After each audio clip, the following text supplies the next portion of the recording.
Welcome to Jim and Ben's Movie Adventures. My name is Ben, and with me this week is Doris. Doris. Nice. I thought you were going to go John Candy's character, but Doris makes sense. He's the lead, so you know. He is the lead. He is the lead. Because this week we watched what, Jim? Cool Runnings. It means peace be the journey. That's the last time I'll do the accent, I promise. It does.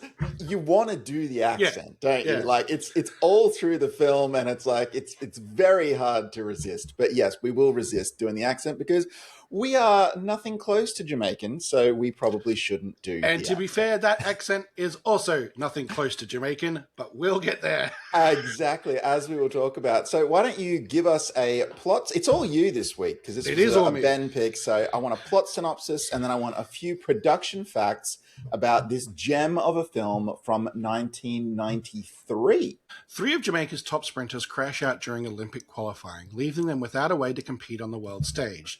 Determined to not give up, one of them, Doris, uses an unlikely connection to form Jamaica's first ever bobsled team. Joined by his childhood friend and coached by a disgraced former bobsledder, the team sets their sights on the Winter Olympics. Initially ridiculed by others, they push through doubt and adversity and ultimately earn the respect of the world. I wrote that myself. Yeah, it's proud nice. I was proud of me. All right, so just some production facts, as previously mentioned. Before you do that, can I just say, how far has the world fallen that like we now need to look at each other and be like, I did that myself. Don't get me wrong, I did run it through for like just punctuation and like proofreading, but I wrote it. Yeah. Released in 93, directed by John Turteltaub. What movie have we watched of his?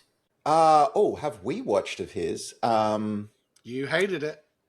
Three Ninjas. Oh, of course. Yes, Three Ninjas. I was like, when I think John Turteltaub... Because there's a ton of movies you love of his. I know. That's why I was like instantly like, I was like, oh, wait, no. We haven't gotten to National Treasure on this podcast. And I love me some National Treasure. So, like, no. Well, we watched his seminal classic, Three Ninjas, previously. Yeah. Screenplay by Lynn Seifert, Tommy Swerdlow, and Michael Goldberg. This is one of those ones where the script literally existed forever and was rewritten a lot of times. So not all of them worked on this script together. Cinematographer is Feeden Papa Michael, starring Leon, Dougie Doug, Roll D. Lewis, Malik Yoba, and John Candy. Music by Hans Zimmer, which this movie is mainly a soundtrack, but anyway. Runtime of 98 minutes, budget of 17 mil, domestic box office 68 million, international box office 86 million, with a total of $154,856,263. That's a lot of me talking. So, Jim, Cool Runnings. Why don't you like this movie? I do like this movie. I know. It was how can you not love this movie? It's it had been a long time since I'd seen Cool Runnings, and I would actually say that this was a film that I saw a bunch as a kid, but since it's a different lens, right? When you get into film and you get into watching film and you get into analyzing film, I don't think I'd seen this one since I had put that filter on. Do you know what I mean? Like I really got into all that stuff beyond just, I love movies and watch a lot of movies. Like I started to get into technique and, different film terminology and storytelling probably around 17, 18. And I mostly watched Cool Runnings prior to that quite a lot. Well, Cool Runnings was an Australian TV staple. Like it was run a lot on Australian TV when there weren't many channels. Because I think it's just such a safe film, right? Yes. I think that's probably why we saw so much of it in our youth.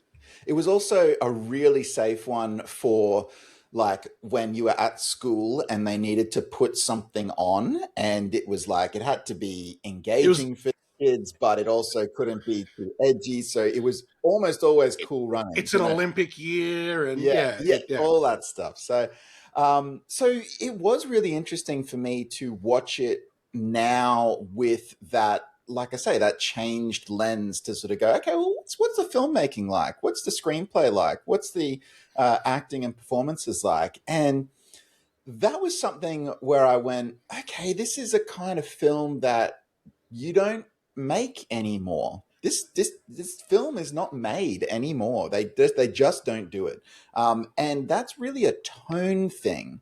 It's the idea that you can have humor in this and jokes in this that are so broad and so over the top and so silly, and yet the actual core story is somewhat supposed to be taken seriously. And it does both of them together. You know, you can have Sanka line dancing and then getting into a bar brawl, and it's just all absurd. And you can have the kissing booth, and you can have the, you know, the Yeah. pushcart derby, and he falls into the tin shed, which would kill him, right? And you can do all this stuff that's really, really broad and over the top, and yet you can also then have the tender moments, and you can be expected that, oh, we're actually going to take this seriously, and we care about the characters, and we are somewhat quote unquote realistic in our portrayal of the Olympic events. And I just sort of went, in a way, it shouldn't work. And it does work. And that is a bit of a magic trick.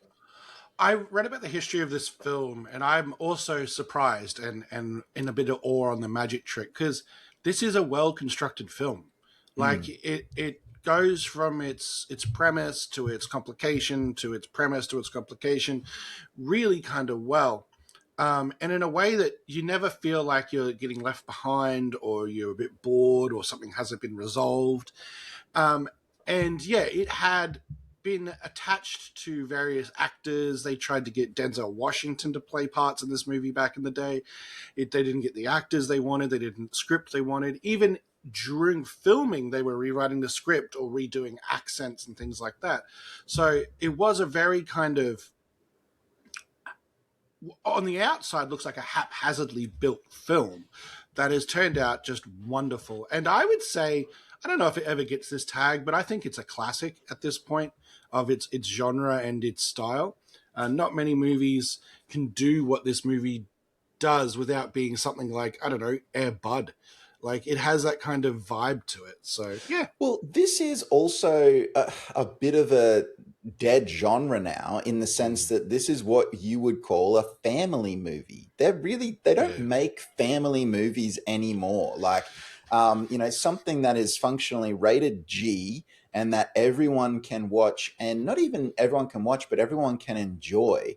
It's something that, like I said, you just don't see it anymore. There's something in this movie for every member of the family, and it is something where you kind of go, why don't they make this movie anymore? And I guess it's pretty hard to do. Like, that's the yeah. other thing about it. It's like, it's actually pretty hard to get that mix right, and to actually make sure that you have something for every member of the family that doesn't feel like a Frankenstein kind of put together product. And like I said, they do it in this movie. And this is actually pretty early in John Turteltaub's career, which is also why I'm very impressed really with the final product, to sort of say, well, okay, he hadn't actually done most of the movies that I know him for at this particular point in time. I think he had done Three Ninjas, but we won't talk about Yeah, that. he had. Um, because Three Ninjas is almost an example of this style not working as well, from my opinion.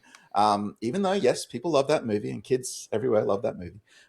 But yeah, I do find that this film is a little bit of a white whale there. So we've said we've liked it. We've said that it sort of shouldn't work, and it does this tonal gymnastics as we go through, these varying different styles. But the characters and the overall premise of the film, what I was interested in was the idea that, when I started researching, was how completely constructed and fabricated and fictional the whole thing was. Yeah. So Because the you truth of the always, matter was, there was a Jamaican bobsled team. there was actually two. Yeah, there's two, because they did the 2 man and the 4 man. And the 4 man was a late inclusion because they didn't know if they had the team or whatever to do it and all that sort of stuff. So, like, that was real. But they weren't sprinters. They were part of the Jamaican military, and all these different things. So, like, and also, like, they weren't, like, shunned when they got to the Olympics. They were welcomed pretty with open arms. Like, oh, another bobsled team. That's awesome. Like Olympics is very kind of fraternal, and when you get a country coming in that's not usually in it, they're usually really welcomed because they want to build their sport and they want to expand their influence. So yeah, so the history of it is there was a Jamaican bobsled team. There were two of them. They did crash, like they Mm. crashed in the film, but that's, other than a few other little things, pretty much it.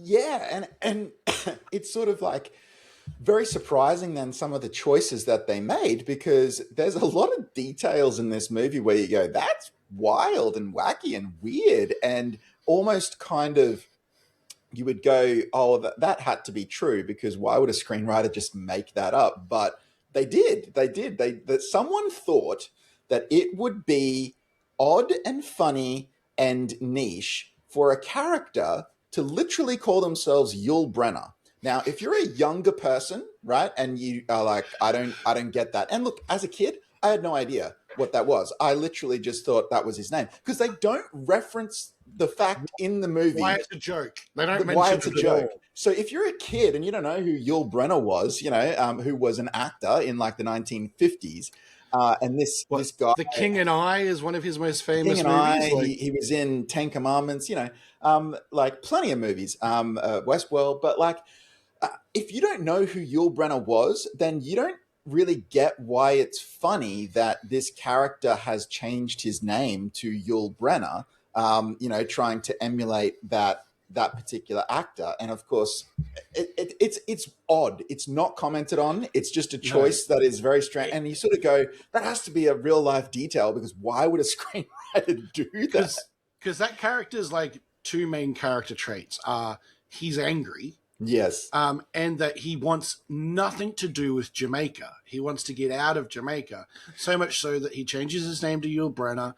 He wants to live in Buckingham Palace. Like he wants out of where he is. He also, and look, the name change does serve as a story purpose, in that through the course of the film it's revealed that perhaps he's not very smart, or he No, hasn't had maybe a lot of education, because he doesn't know things, like he doesn't know that the picture he's got is Buckingham Palace, no. so He just thinks it's like a big house. yeah, exactly. So look, it's not that the name change serves no purpose. It's just that it's very niche, and Yeah. very unusual and very odd. And all of the stuff, the side plot with the character of Junior as well, like that's a huge part of the movie. He trips them. He's a rich kid. He's got problems with his father and wants to be taken serious. All of that stuff. None of this movie happens without Junior.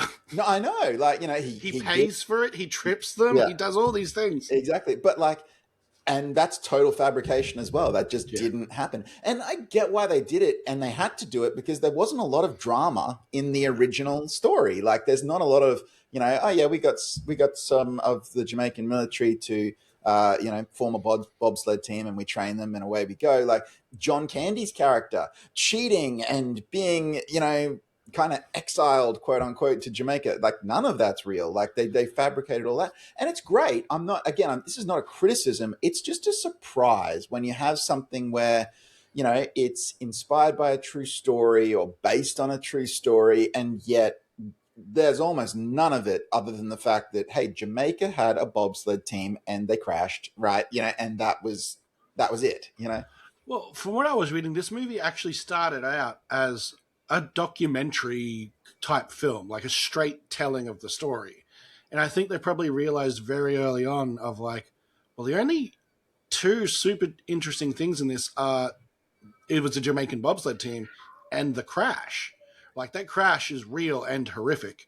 Mm. And like they use real footage of that crash in the film. Like it happened kind of the way they show it because they couldn't recreate the crash in a way that looked any good. So they're just like, well, we'll use the original footage. So yeah, it's like, well, we have to invent something. And I think that's probably why it had the script writers it had. Like it probably took quite a few passes to move from no comedy to the comedy they had and kind of evolve the script as they went. And it is interesting as well, because every character, and I like this is sort of screenwriting 101, and it works really well in this movie. Every character has an arc, has things that they want, has motivations. Those things come to fruition or get paid off. Like, So probably the character that is the one that has the least in terms of character development motivation would be Sankar, because he's mostly played for laughs. But even he does have that development of being Doris's best friend and sort of being his anchor back to Jamaica as the nation that we should be proud of, and that's sort of his purpose in the story. So I really like that. So we've got the four core characters who all have different things that they want, different arcs, different motivations, and then we've got John Candy's coach, who at the same has a chip on his shoulder and really wants to prove himself that he's a man of integrity as well. And that's pretty great. Five key characters, all with arcs, all with motivation, all actually sort of moving us through. But I would say as well, it's a very efficient screenplay.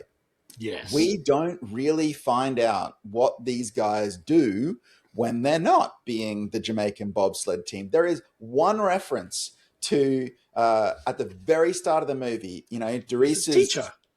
kind of, he might be a teacher, Doris's, again, girlfriend or perhaps wife, not sure, partner, because they don't go into it. It's just his girl, if you like, says you should be grading papers. And he's like, I'm doing one last run. That's it. That's the Yeah. only reference that you have to the fact that they might have lives outside of this, bobsledding experience.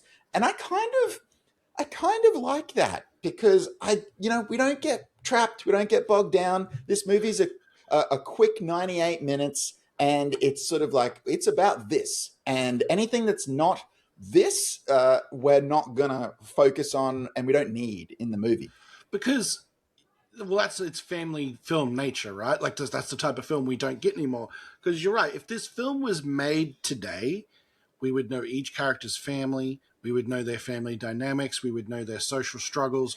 We would know their incomes. We would know how they feel about every social political issue under the sun. And then they would bobsled. And We'd you'd be see like, why? Doris. We'd see Doris in class looking out the window, bored, when he's supposed to be Yeah. teaching the kids, because he's not interested, and he just wants to be out there sprinting. Like, we'd see all of that, It, and we don't need it.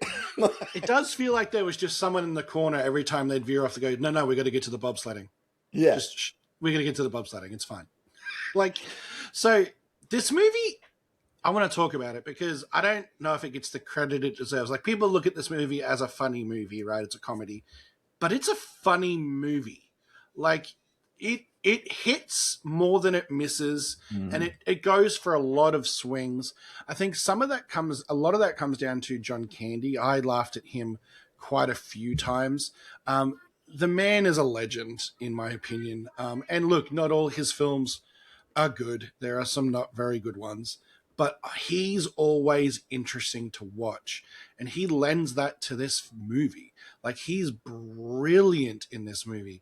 And I think it kind of spread to the rest of the cast. And there are even stories from the other cast members who were like, some of these were their first big film. And they're like, they were nervous on set and all that sort of stuff.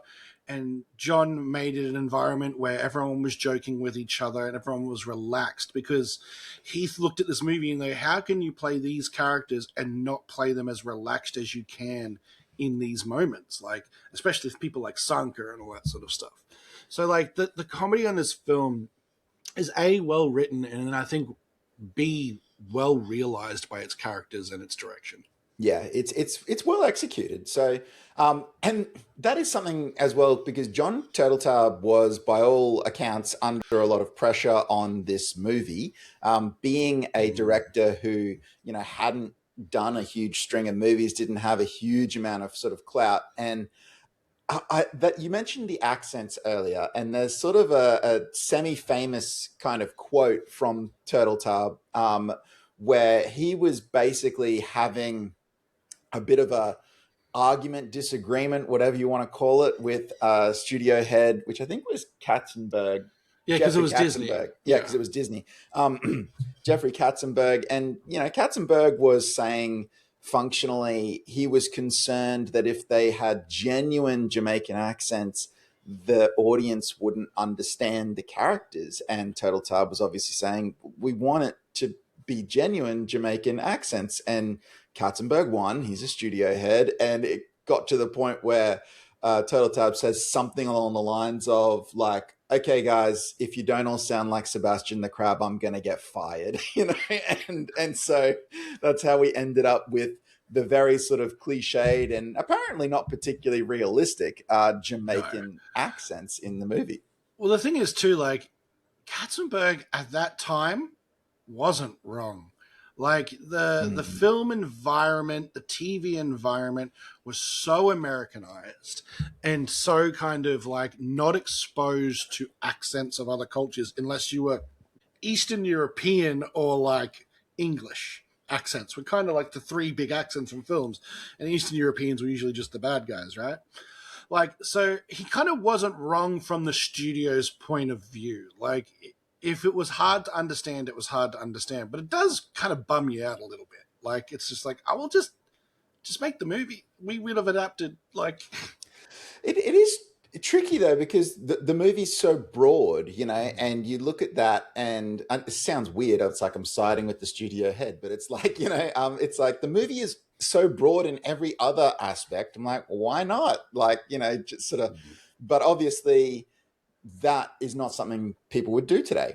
They no. wouldn't make that choice. So But and audiences would also deal with it a lot better today. yes, they would, and they would functionally, yeah, there wouldn't be a problem there because audiences are so used to even subtitles or other. Not that you would use subtitles for this. I'm just saying that like Yeah, the different dialects and whatnot. It's yeah. so much more. I guess multicultural now on film. That yes, it wouldn't be a problem these days. But that is sort of it's always an interesting thing to me when you sort of hear about that. I'm like, oh, okay, because as a kid, I thought that's what it sounded like. That's what it Yeah. sounded like. Well, I Sebastian literally the Crab and Cool Runnings. exactly put them both together, and I'm like, oh, that's what they all sound like in Jamaica.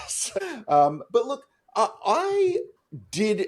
Aside from that, the filmmaking of this movie so, when I talk about the technical aspects of the film, it's fairly conventional, very conventional in the sense that this was definitely a movie that just does standard coverage. It's not flashy, it's not over the top. It's got a couple of little showier moments when they might go to slow motion or some insert shots when they're doing the bobsledding, to move off the top of the, I don't even know what you call it, the bobsled chute, I guess. Run. But run, there you go. So, but other than that, there's not a lot to talk about in terms of the technical aspects of the film. You're not looking at this particular film going, oh, this shot, that shot, oh, look at that. It really is much more that commercial studio house style that was very much in play in the 1990s for these types of movies. So it's something where you say the craft is, and it's not to say that there's no craft there. There absolutely is, but Yeah. it's the main kind of craft is definitely in the screenplay, the performances, the direction of individual character moments, rather than say what we'd look at a bit more today and be like, oh wow, the color grade, the production design, the we did that particular scene as a one-er, without cutting the Yeah. camera, all of these sort of showier things. None of that is present in the film. It's basically like the production design is great and it's functional and it's trying to look like, the real world, basically. Although I would say I do think the Jamaica scenes are a little bit, extended, shall we say, like, a little bit Yeah. overblown. Because you look at even Hyper just the realized. exactly, like that's a great way to put it, because even just the use of color, like the idea that, and not color in terms of a color grade, but like the Jamaican bobsled team wear incredibly bright clothing throughout the entire movie, which contrasts them to everybody else who is wearing stuff that is less out there and flashy and more, they're wearing stuff that's more drab, basically. But aside from that color contrast in the costumes and things like that, there's not a whole lot to comment on in this movie from a technical perspective. So And in a strange way, that's exactly what this movie needed, though. Like, Yeah. this movie was its characters and was its script. It wasn't, Dutch tilts or angles and all this sort of stuff. Like, there is some technical filmmaking, I think, with the bobsledding bits and pieces, especially with filming that. But again, like, it's just sports filming, like, that's put into a film, which is not necessarily groundbreaking in any way. And as I said, they do use some real life footage and some nice editing in that is, I think, pretty impressive for what we get, because it took me a long time to realize, when, even as an adult, that there was that switch in the footage and to what I was looking at. But yeah, it's a movie that, I don't like this word in film, because I think things go out of fashion and in fashion, and they have moments, but I think it's a timeless film. And it's a timeless film because of its subject matter, because of its family film nature. And then we haven't mentioned it a lot, except right at the start, but its soundtrack, both its composed and its curated soundtrack, is phenomenal. It is so picture perfect for this film. And like, I can't even separate the two things. Like, just having that music in the background, that kind of high, kind of Jamaican reggae kind of beat or songs, it was really good. And this is also really the rise of Hans Zimmer. This is Yeah. when he was still doing, Friend of you the know, podcast, Hans Zimmer. I love that you just say that with like no irony. Like, you just say it like totally straight faced. Yeah. But this is when he was still very much rising. Like, he hadn't done Gladiator, like he hadn't even done Lion King at this point in time. So he was still very much doing these smaller kind of, more conventional kind of films. And he still adds, some really great work to the soundtrack. So, Yeah. and has some really nice themes and whatnot that come through as well. But again, they're not flashy. They're not what you'd say, oh, that's a Hans Zimmer soundtrack. It's got this, crazy bombastic score. It's like, it's suitable is what it is. Yeah. It's suitable, and it's nice, and it's pleasant. But it's just cool to see him a bit earlier in his career. So I have a couple quick facts I want to do before we get to the wrap up bit. you can see it in my eyes. He's I ready can to feel wrap it. up. Well, You can I feel it. also have a timer, so I get it. So in bobsledding, do you know it's actually not illegal to add weights to a bobsled? Wow. It's actually mandatory in some circumstances. So bobsleds have to be a certain weight. Right. And if you are lighter than what that bobsled is with all your people in it, you add weights to it so that it is a minimum safe weight. So the act of adding weight itself is not necessarily illegal. It's only illegal if you're going above the weight limit of what a bobsled is meant to be. So, fact one, just because, it's a major plot point in the movie. Yes.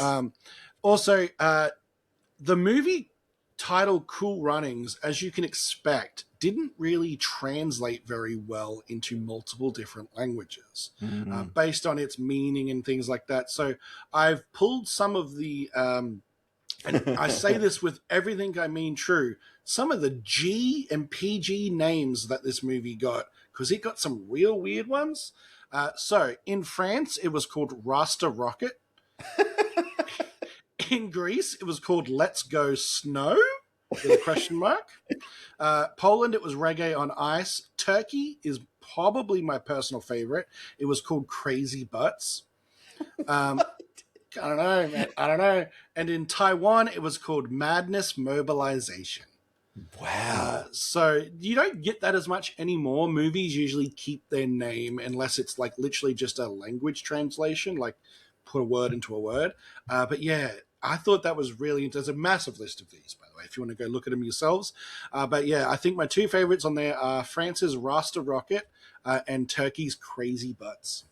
I am kind of glad in a lot of ways that localization like that is functionally gone, but then every now and again it does give you some wins, doesn't it? Like, it gives you because did they have to change the line in the film? Like, what do we call this? We call it Crazy Butts. It means peace be the journey. Like, I don't think you that said works. you weren't going to do the accent again. It's so hard. And we've discussed how it's not a Jamaican accent, and mine's not even a good version of their accent. But yeah, they were the. We talked about how they were military and not anything else. Yeah, they were my little facts that I pulled up from learning about this Well, movie. I appreciated it. I don't know if you're going to appreciate what we do next because I've got a really out of left field one for you. So before we get to Cool that, Runnings was such a nice pick. I just want to put that out there. Such it a was. friendly pick. Yes, this next one is just going to be like you'll be like, what are we doing? What are we even doing here? And that delights me. So before we get to that, why don't you tell people where they can find the rest of our what is it? I don't know, 92, 93 podcasts that we've done now. We've been cool running this podcast for a long time now. So if you want to watch any of the stuff we've done previously, you can do so on any of our channels. Jim and Ben's Movie Adventures. That lets you find us on YouTube, Spotify, and iTunes. And yes, we have a back catalogue where we've probably watched movies that you love, or maybe that you're just interested in knowing more about. So if you are, go back, have a look at our back catalogue, watch anything you'd like to watch. And if you do want to tell us anything, leave us a comment. We do read them all. We do appreciate them all. Even if it's a really kind of older video that we've made, we see the comment and we will reply or thumbs it up or do one of those things. And then if you really, really like what we do, comment please and subscribe and follow us along because we do release these regularly. We will be keeping doing it. We will keep our journey going. We will keep watching every movie we can watch, and we'd really appreciate you coming along the ride with us. If you want to follow us on any sort of social media, you can do so at Jim_and_Ben on Instagram and Jim and Ben's Movie Adventures on TikTok. So Jim, how are you about to make me sad? Well, there was a movie. It's a good start because there have been many movies. There was a movie that was released in 2008 and it doesn't feel like a great year of movies, but continue. And it was a movie that is not good. It's not good. And it's not well known. But I watched it back in the day and I was completely baffled by it. And it was a movie where I very rarely watch a movie and I just say, this movie isn't finished yet. It's not done. Like whatever you wanted to make, it wasn't this. Because this one, you obviously, I don't know, you ran out of money and you released it and it is what it is, right? And I've really wanted to talk about this movie with someone for quite some time. I don't particularly want to watch it again. It's not good. Like, you know what I mean? I'm not feeling great about this one, Jim. I'm just going to throw it out there. But I really want to get your thoughts on it because, look, there was a lot going on with this one. So this is a science fiction, steampunk / diesel punk action horror thriller loosely based on a tabletop role-playing game, and it is called Mutant Chronicles. It stars Thomas Jane, Ron Perlman, and has functionally a cameo by John Malkovich. It's awful, and I haven't seen it for many years, but I think it's quite violent as well. I don't know, probably too violent. I have never even heard of it. Yeah, right? Like, probably too violent for what we'd usually watch. I guess we'll find out when we watch it. But but it's just something where it's bizarre. It is a bizarre artifact of a movie. Probably quite hard to find. So I've given us a bit of a challenge there. But look, Mutant Chronicles. So directed by Simon Hunter. And I just want to look at it again and go, what do you think was going on with this one? Because it's crazy. So, I think it's on Netflix. Oh, really? Okay. I've just Googled it. I'm going to see if I'm right or if it's one of those things where it's like American Netflix. Mutant Chronicles. No, it's not on Netflix. Sorry. So, yeah. Yeah, it did. Yeah, the internet even had struggle me finding out what I was talking about. So.